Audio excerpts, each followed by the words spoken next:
Je sais ce film ou je connais ce film. Je sais la ville où tu habites ou je connais la ville où tu habites. Ou peut-être les deux. On verra. Quand je prends le métro, est-ce que j'achète un ticket ou bien j'achète un billet? Et pour l'avion, est-ce que j'achète un ticket ou un billet? Et j'ai une question.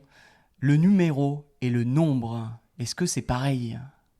Salut à tous, bienvenue dans cette nouvelle vidéo. On est hyper content de vous retrouver aujourd'hui pour notre première vidéo ensemble. Aujourd'hui, on va vous parler de tous ces petits mots, ces verbes que tu connais certainement, mais que tu utilises mal. Des mots qui sont similaires et voilà que tu vas venir mélanger. Le problème, c'est que ça peut apporter un peu de confusion ou alors ça peut rendre ton propos moins précis. Alors on en a sélectionné 5. On va essayer de te résumer rapidement, de te les expliquer tout en étant complet, Ouais, comme toujours. comme toujours. On essaye. C'est parti, on y va. Donc les deux premiers verbes qu'on a sélectionnés, évidemment, ce sont deux verbes que l'on connaît tous, qui sont savoir et connaître. Et souvent, on les utilise mal. Ouais, et c'est une question qu'on nous pose d'ailleurs hyper souvent. Je pense que tous les étudiants un jour m'ont demandé quelle est la différence entre savoir et connaître, quand est-ce qu'on les utilise, quand est-ce qu'on utilise savoir et quand est-ce qu'on utilise connaître. Est-ce que tu veux essayer d'apporter une clarification pour les gens qui nous regardent? Avec plaisir. Donc savoir, en fait, on l'utilise quand on parle d'informations, quand on parle de faits, quand on parle de compétences. On pourrait dire en fait que c'est pour toutes les choses qu'on sait faire. Ouais, ou toutes les choses qu'on apprend aussi. Donc pour vous donner des exemples, par exemple, je sais parler français. Je pense que voilà, vous savez parler français. Je sais nager, moi je sais cuisiner. Donc là, ce sont les compétences, mais on pourrait aussi parler donc des informations. Par exemple, je pourrais dire je sais où est le musée, je sais comment aller au cinéma. Ça, c'est Une une information. information. Ou alors, je sais comment aller à Strasbourg, par exemple. Et donc là, on va donner une information et on sait cette information. Et connaître? Alors, connaître, là, on va l'utiliser donc avec d'autres situations. Quand on parle de personnes, on va utiliser connaître. Par exemple, moi, je connais Nathan. Très bien. Un Et petit peu. moi, je connais Violaine.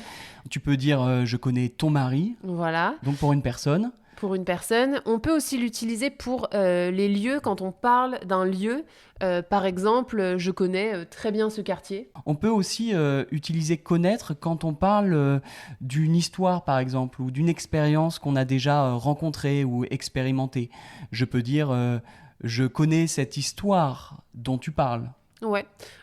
Ou je connais ce film dont tu parles parce qu'en fait, vous avez déjà vu ce film, donc vous avez déjà expérimenté ce film, on peut dire. Voilà, donc une petite astuce pour essayer de savoir quand est-ce qu'il faut utiliser savoir et quand est-ce qu'il faut utiliser connaître, notamment quand on met un verbe juste après savoir. Si on peut mettre un verbe, eh bien ce sera savoir. Je sais nager, je sais manger, je sais boire. Voilà. On ne peut pas dire je connais boire, je connais manger. Non. Au contraire, quand il y a un nom, là, on va utiliser le verbe connaître. Tout à fait. Je connais la ville où tu habites, par exemple. Voilà une astuce pour ce premier cas. Mais tout à l'heure, dans l'introduction, on a mis en balance deux phrases. On a dit je sais la ville où tu habites ou alors je connais la ville où tu habites. On peut dire les deux, voilà, on va vous le dire. Déjà, on peut dire les deux. Quelle est la différence entre ces deux? En fait, il y a une différence de sens. Dans le premier cas, par exemple, je sais la ville où tu habites, c'est une information. On s'arrête au nom. Tu connais en fait juste le nom peut-être de la ville, mais peut-être que tu n'es jamais allé dans cette ville. On s'arrête au nom. Il n'y a pas les détails.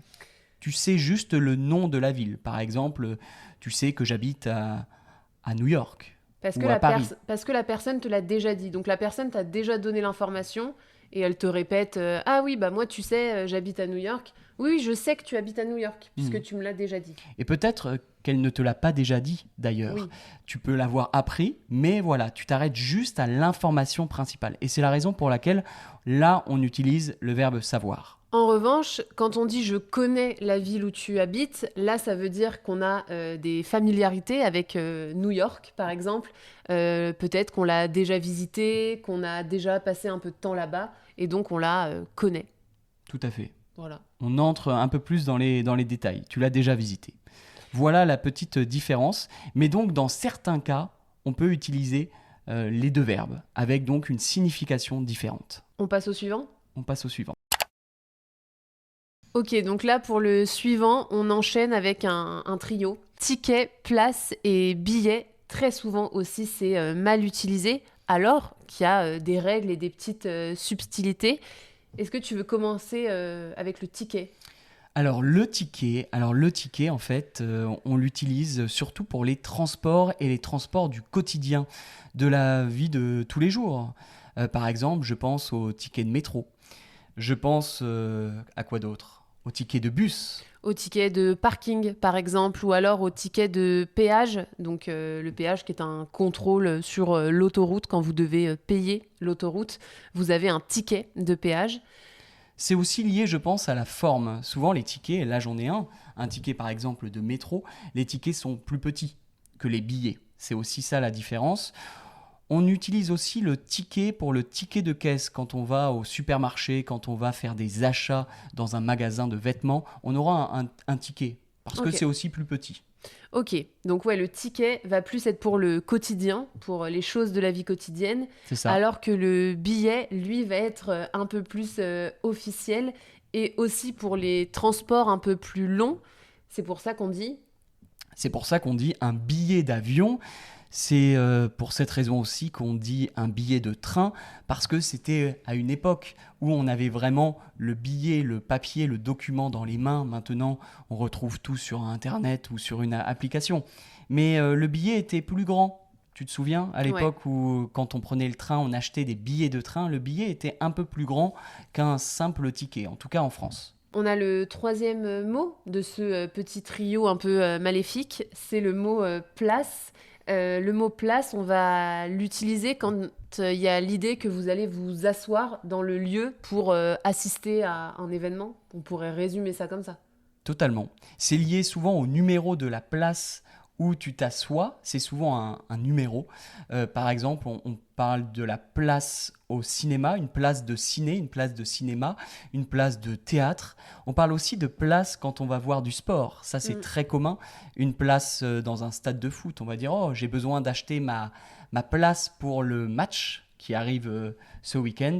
Donc voilà, la place est souvent liée, comme tu l'as dit, à l'endroit où tu t'assois, où tu poses tes fesses. Voilà, donc et c'est l'idée aussi que c'est numéroté, et c'est d'ailleurs aussi pour ça qu'on dit, alors on dit un ticket de parking, comme ici, mais on dit aussi une place de parking pour la voiture, parce que la voiture va s'installer dans la place qui est numérotée. Totalement. Voilà, on espère que c'est clair et que vous ne ferez plus la faute sur ce trio sur lequel on nous pose beaucoup de questions. Le troisième cas, et là encore, c'est une confusion que l'on fait tous, en tout cas que nos étudiants en Violaine font très régulièrement, c'est de confondre le chiffre, le nombre et le numéro. Ouais, c'est très très classique. Même parfois, chez les Français, il peut y avoir une petite confusion entre chiffres et nombres notamment. C'est vrai.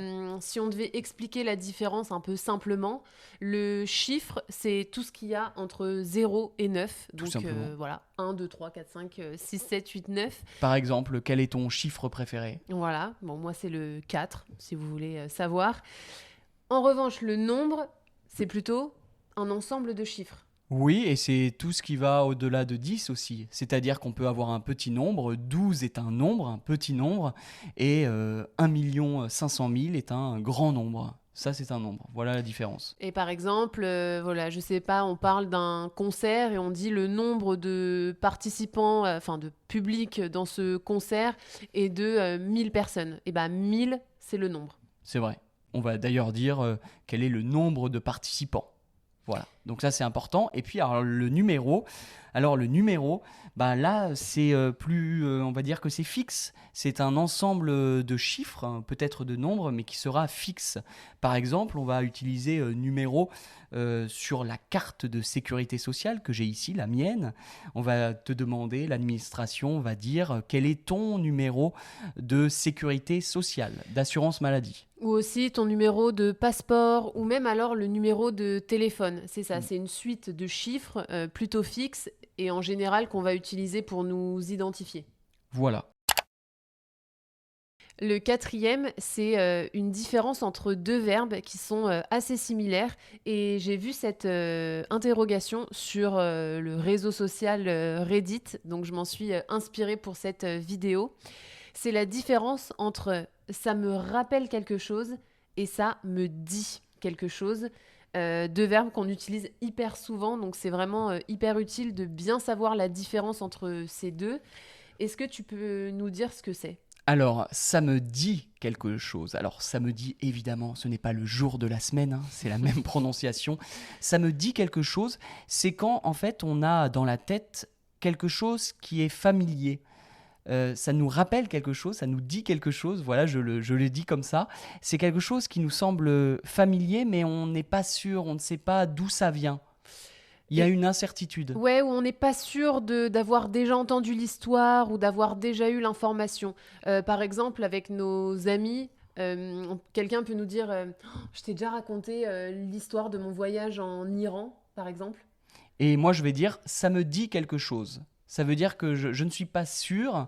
Peut-être qu'il m'en a déjà parlé, mais je ne suis pas sûr. Donc, je vais juste dire, ça me dit quelque chose. Ouais, ça me dit quelque chose, mais bon, voilà, je m'en rappelle plus trop. Et j'attends la suite. Je veux plus de précision. Alors que ça me rappelle quelque chose, la différence là, c'est que ça évoque au contraire quelque chose. C'est plus précis en fait. C'est plus concret et ça évoque en fait un souvenir en général. Par exemple, je sais pas si je vais au marché et je sens une odeur particulière, je pense par exemple à l'odeur de la fleur d'oranger. Bon bref, je prends cet exemple et je vais sentir cette odeur et je fais oh, ça me rappelle quelque chose, ça me rappelle mon enfance. Mon enfance. Par exemple. On le dit souvent, on fait travailler les souvenirs. Et là, on entre dans une chose plus précise. Plus intime et plus concrète. C'est ça. Donc, en fait, c'est très clair. Si, là encore, c'est vague, si on n'est pas sûr, on va juste dire « ça me dit quelque chose ». Et si, par exemple, c'est plus concret, on est plus sûr de nous, on va dire « ça me rappelle quelque chose ». Et souvent, on va dire pas seulement « ça me rappelle quelque chose », mais on va dire « ça me rappelle ». Voilà, l'enfance, ça me rappelle un souvenir précis, ça me rappelle des vacances. Ouais, et puis la différence, c'est aussi, comme on l'a dit, sur le souvenir. Quand c'est un souvenir, c'est ça me rappelle quelque chose. Un souvenir qui vous appartient, ça vous rappelle quelque chose.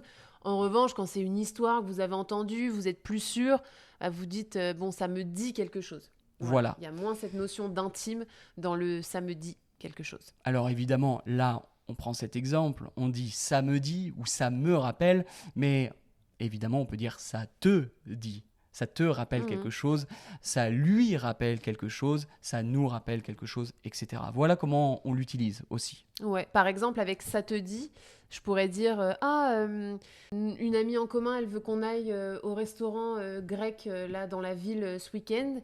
Je crois que tu y es déjà allé, ça te dit un truc ? Voilà, et là je peux dire oui, ça me dit quelque chose. Voilà.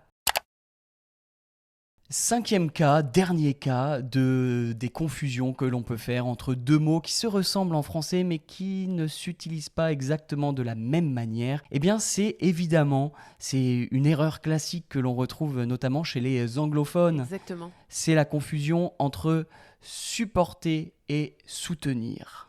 Tu l'expliques ? Ouais, bien sûr, supporter et soutenir. Alors, supporter existe en français, mais il n'a pas le même sens que support en anglais. Supporter, c'est pas soutenir.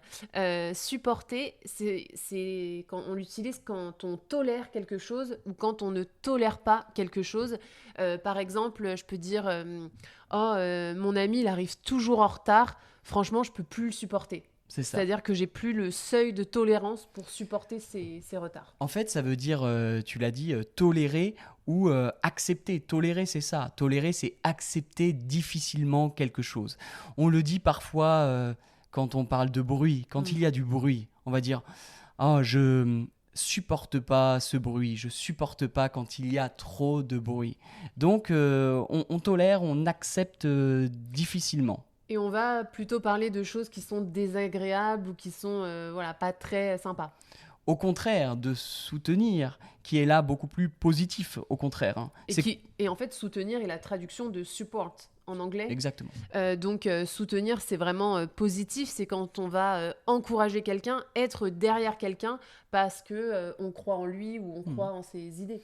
Par exemple, je te soutiens, je soutiens mon ami, je soutiens mon équipe de sport aussi. Donc ça peut être soutenir dans le sport, ça peut être soutenir dans le travail, soutenir au niveau en termes d'émotion. C'est comme ça qu'on l'utilise. Alors juste une petite précision, supporter, on l'utilise aussi en français plutôt à l'oral, dans le sens de support, de soutenir aussi. Pour le football par exemple ou pour le sport, c'est vrai qu'on a pris aussi, juste pour expliquer dans la pratique à l'oral, on va l'entendre quand même le verbe supporter dans ce sens-là quand on parle de sport ou même les supporters. C'est vrai que le mot supporter dans le langage commun courant en français est très commun aussi, très employé. Qu'est-ce que tu en penses ? Oui, je pense qu'on a un peu adopté l'anglicisme pour le domaine sportif. Ouais, je pense que tu as raison. Je supporte mon équipe, on va dire, ou alors les supporters. Mais sinon, dans d'autres cadres qui ne sont pas sportifs, on n'a pas adopté l'anglicisme. En politique, peut-être. Ouais. Je supporte ce candidat, on l'entend. Donc voilà, c'est pas un mot qui est interdit en français, notamment à l'oral, ça passe complètement. Mais il y a quand même une nuance entre les deux et il faut bien savoir utiliser ces deux verbes. Voilà, donc avec tous ces exemples, avec toutes ces explications, normalement vous allez éviter dans le futur proche de faire ces petites confusions et ces erreurs qui sont classiques évidemment, pas de panique, hein, c'est normal pour les étudiants et les apprenants en français. On espère aussi que ça va vous permettre de parler un français plus précis parce que même si nous on met beaucoup en avant le français parlé, on ne veut pas oublier que le français doit être très précis pour que les messages passent bien. Ce qui serait intéressant peut-être, c'est de nous dire en commentaire si, par exemple, toi, tu fais aussi ce genre d'erreur. Le but, c'est que tu n'en fasses plus ensuite, enfin maintenant. Et peut-être que tu peux nous écrire aussi quelques exemples pour chaque cas, pour voir si tu arrives à bien les utiliser, ces mots. Et une fois que vous aurez laissé des commentaires avec ces petits exemples, n'oubliez pas évidemment de vous abonner à notre chaîne si c'est la première fois que vous tombez sur une de nos vidéos. Abonnez-vous pour ne pas rater les prochaines vidéos. Et évidemment, il faut activer la petite cloche pour recevoir ces prochaines vidéos. Je crois qu'on a fait le tour. Ouais, je crois qu'on a fait le tour. Je crois qu'on va vous laisser et on vous dit à très bientôt dans une prochaine vidéo. Ciao. Bye, salut.